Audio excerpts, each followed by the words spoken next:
Okay, twongeye kubaha ikaze mwese mukurikiye Badman Empire. Ubu ngubu turi ku rukiko rwa Kicukiro, aho twagiye mu kibazo cya ya mpano.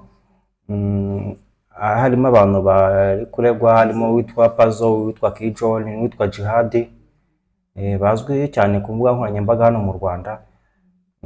Barimo barashinjwa gukwirakwiza amashusho y'urukozasoni, ndetse n'abandi bantu baba barayakwirakwije. RIB ntabwo iboroheye. Niba uzi kurimo nawe ndakubujije usengura imenge, kandi ntabwo ari byiza ubyihane, kuko dore n'abandi biri kubabaho uri kubibona umunsi ku munsi. Ubwo twageraga ku rukiko mu masaha y'isaa 3 za mu gitondo, twahageze kare cyane, imodoka ya RIB itarabazana. Imodoka ya RIB yageze ku rukiko mu ma saa 3:57 nibwo yari yinjiye ku rukiko. Twari duhari dutegereje nk'abanyamakuru, turi kureba uko ikibazo cyabo kigiye kugenda, uko bagiye kuburana. N'ubu turacyari tugiye kubakurikirana icyo kirego 5 kuri 5, tugenda tubagezaho uko bigenda umunota ku munota. Mwebwe muri hafi mudukurikirane, turaza kubagezaho amakuru ku munota ku wundi. Umuhanzi uzwi cyane nka Kijon n'uwitwa Pazomani barashinjwa kuba barakwirakwije amashusho y'urukozasoni ya ya mpano arimo yihakabyiziwe n'umugore wiwe atabiherewe uburenganzira. Amakuru ari hano hanze, abo ngabo nibo bantu bamaze gufatwa. Hamaze gufatwamo abantu bageze muri 4 n'undi mugabo witwa Kalisa. Abo Kalisa niwe John ndakeka, ariko bamaze kuba ari abagabo 4, harimo na Jihad n'undi wa 4 ntibuka izina ryiwe. Bose bagerejwe hano ku rukiko, bagiye kuburana. Mbese mube hafi hano, turagira tuba update umunota ku wundi. Nk'uko muri kubibona hano ku mashusho, ziriya n'imodoka za RIB zari zinjiye zibazanye mu rukiko.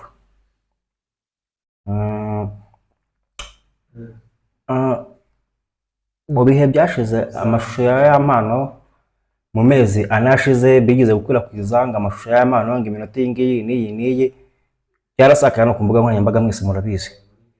Gusa ntabwo yari yagasohotse. Twagiye tubona nyuma y'amezi 3 gutyo, tubona amashusho ngo yikubise ku mbuga nkoranyambaga. Rero aba bantu bagiye bayakwirakwiza, bayabitse mu matelefone yabo, ibintu nk'ibyo ngibyo. Shaka mwicunge cyane kabisa, kuko ntabwo ari umuco mwiza. Mbese mujye muba abantu bari clear, ntimugakunde ko bagenzi banyu bajya bagaseba. Mujye muba abantu b'intwari namwe, ntimugakwirakwiza amashusho y'abandi. Kandi nabari abayafata, nubwo baba bari mu gikorwa ari umugore n'umugabo, bajye bihangana. Niba nayafata bayagumane bo ubwabo, ntibakayaje kuyerekana ku karubanda, kuko ntabwo turi abantu bo kwizerwa. Gusa uyu mwanya ikintu cyatuzanye ku rukiko ni ukumenya ngo ese abakurikiranweho gukwirakwiza amashusho y'urukozasoni nibyo cyangwa ntabwo ari byo. Icyaha kirabahama cyangwa ntabwo kibahama? Kuko ntabwo, mwibuke neza, nubwo bakurikiranywe icyo cyaha bari muri RIB, ntabwo icyaha cyabahamye. Bagiye kuburana, icyaha nikibahama bazafungwa, nikitabahama bazarekurwa batahe.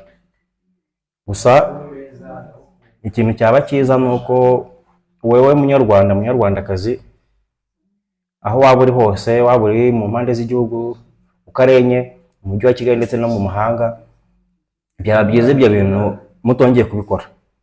Niba nibuka neza, mu cyumweru gishize no mu gihugu cy'u Burundi, abarundi bari bamaze iminsi bavuga ngo abanyarwanda ngo marebe ibintu mutangiye kugenda mukwirakwiza ku mbuga nkoranyambaga batwihaye. Nabo baragize gutyo ejo bundi, umwe mu bana ngo b'abapasiteri nawe yishyira hanze video y'iminota gutyo, ngarimo akora bya bintu nyine bitari byiza bya wenyine, ari uko sheri we yamushutse ngo namuhe video. Mujye mugira ubwenge, mutekereze kure, mutekereze ahazaza hanyu. Tugiye kubakurikirana ikibazo neza uko kigiye kugenda. Live ubu tuvugana neza na ya mpano ari ku rukiko. Niba uri kureba neza, dore ngiyi video yiwe ubwo ya mpano yarinjiye mu ngoro y'urukiko ya Kicukiro, nayo twabashije kumubona. Gusa ntabwo byadukundiye ko tumuvugisha nk'itangazamakuru, ariko amashusho ye muri kuyabona neza ndakeka. Buriya niwe neza wari winjiye mu rukiko, nawe agiye kugenda yumva imyanzuro y'urukiko, avuga ibintu ukuntu byagiye bigenda, avuge byatangiye gute, bigeze hehe, ese asobanura urugendo rwose uko byagiye bigenda. tubabereye kuri tere, mugume muri hafi, turagenda tubagezaho umunota ku wundi uko ibintu bigiye bimeze. Nge mwari muri kumwe kuri kamera ni Badman.